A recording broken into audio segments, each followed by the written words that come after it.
I personally think any parent that is also considering teaching their child about real estate, teach them about being being a liquid landlord. Like just, buy some stock and sell options on the stock, unless you really want to be a landlord. If you really want to collect rent and I didn't, my wife and I didn't enjoy it. We didn't enjoy collecting rent and dealing with tenants and worrying about whether or not somebody was going to die inside the house and then we'd have some big liability, or sometimes the tenant couldn't pay. If the tenant moved out, you had to wait and find another tenant. There was just a lot of extra stuff we didn't want to do. And I said, let's just sell the property and let's just buy some meta stock and we're going to make more money with fewer headaches. And that's what we did. And so my wife was like, oh, okay, yeah, let's do that. And it works. So long story short, selling options is the best way on earth to make extra income.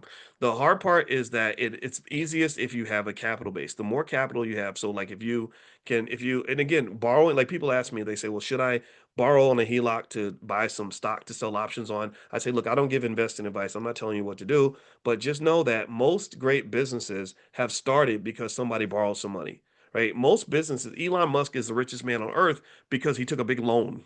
Right? He's always borrowing money. So borrowing money is not the devil.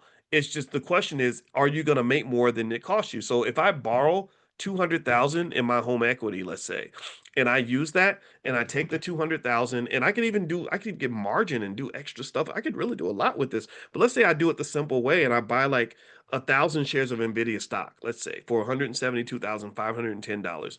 And by the way, Robinhood will loan you half the money if you choose to get margin, but you don't have to do that.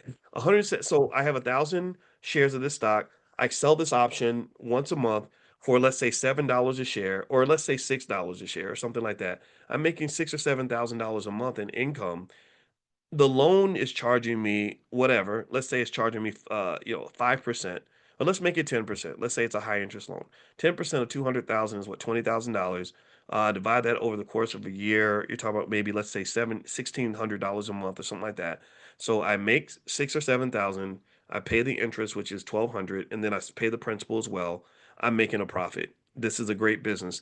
Don't think that to have a business, you have to be out here working your butt off. That's the biggest thing I think is important to understand. A lot of people think that to start a business, you have to just work, and sometimes you do, for sure. But most of the people that make the most money don't actually really do any work. They just are strategic about positioning their assets and they let their assets do the work. So if I'm making money selling options on NVIDIA, I'm not running NVIDIA. I'm not making microchips or whatever this other stuff that they do. I'm benefiting from what other people are doing. So anyway, if you want to join us in class tomorrow, feel free. I put the link in the chat if you want to join at the discounted price. So feel free to take a look if it helps you and your family. All right, so let's see here. Can you do options on ETFs? Yes, you can. Let's see, Linda, what do you think about PGY and theme stock? I don't. Let's not look up stocks right now. Maybe we do that during stock market class because we've been in here over an hour. So at some point we should probably go. Let's see, Lashonda, do you need to own 100 shares of the same stock to sell options? Yes, at least 100 shares to sell, not to buy. When you come to Brooklyn, will it be at the Barclays Center? No. The Barclays Center is expensive. We don't rock with that kind of money unless somebody has a special path or something, a special hookup where we can get it at a discount. Um, Let's see here. You plan to the point where you fired your boss or potential boss, which inspires the conversation in our family meetings. Yeah, yeah, yeah. You should fire your boss. Your boss doesn't deserve your time, in my opinion. And definitely fire your boss for the next generation. Don't pass that struggle on to your kids.